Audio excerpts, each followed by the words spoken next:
Hi മച്ചന്മാരെ, അപ്പൊ ഈ വീഡിയോ കാണുന്ന ആണാണെങ്കിലും പെണ്ണാണെങ്കിലും ഒരു കാര്യം ആലോചിക്കുക. ഈ ഒരു കാലഘട്ടത്തിൽ ആരെ സ്നേഹിച്ചാലും ജസ്റ്റ് ഒരു ഡിസ്റ്റൻസ് സ്നേഹിക്കാൻ ശ്രമിക്കുക. കാരണം വെച്ചാല് ഈ വന്ന കാലത്തെ പ്രണയം എന്ന് പറയുന്നത് എപ്പ വേണമെങ്കിലും പൊട്ടാന്നൊരു കാര്യമാണ്. വേറൊന്നുമല്ല, നമ്മളിപ്പോ ആരെ അമിതമായിട്ട് സ്നേഹിച്ചാലും ഈ പറഞ്ഞ പോലെ ഒരു സമയമാകുമ്പോൾ അവർ നമ്മളുടെ കുറ്റങ്ങളൊക്കെ ചുമത്തി നമ്മളെ അവർ അവോയ്ഡ് ചെയ്യുന്നതായിരിക്കും. പക്ഷെ എങ്കിൽ ആ അടി, ആ വേദന നമുക്ക് താങ്ങാൻ ചിലപ്പോൾ കഴിയുന്ന വരത്തില്ല. ഇപ്പം എക്സാമ്പിൾ പറയുകയാണെങ്കിൽ ഒരാൾ നമ്മൾ അടിക്കാൻ പോകുന്നു എന്ന് അറിഞ്ഞു കഴിഞ്ഞാൽ, അല്ലെങ്കിൽ ഇപ്പൊ അടിക്കുമെന്ന് അറിഞ്ഞാൽ നമുക്ക് ആ വേദന നമുക്ക് കാൽക്കുലേറ്റ് ചെയ്യാൻ പറ്റും, അല്ലെങ്കിൽ ആ ഒരു വേദന നമുക്ക് താങ്ങാനുള്ള ശേഷിയാണ്. പക്ഷെ നമ്മൾ അറിയാതിരിക്കുമ്പോൾ ഒരാളോ നമ്മൾ അടിച്ചാൽ ആ വേദന നമുക്ക് താങ്ങാൻ കഴിയത്തില്ല. അതുപോലെയാണ് നമ്മൾ അറിഞ്ഞു കൊടുക്കുന്ന സ്നേഹം ഒരു സമയത്ത് നമുക്ക് തന്നെ തിരിച്ച് ഒരു അടിയായിട്ട് വരുമ്പോൾ, നമ്മൾക്ക് വേദനിക്കാൻ ഒരു ഇടയായിട്ട് വരുമ്പോൾ ഒന്ന് ചിന്തിക്കുക.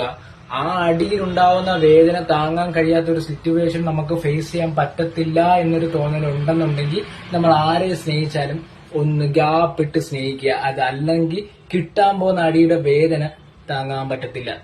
അതിപ്പം ഗേളായാലും ബോയ് ആണെങ്കിലും ആരെ സ്നേഹിച്ചാലും ഈ കാലഘട്ടത്തിൽ ഒരു ഗ്യാപ്പ് ഇടുന്നത് എന്തുകൊണ്ട് നല്ലതാണ്. ഇതിപ്പോ എല്ലാരും ശ്രദ്ധിക്കുക. Okay, by.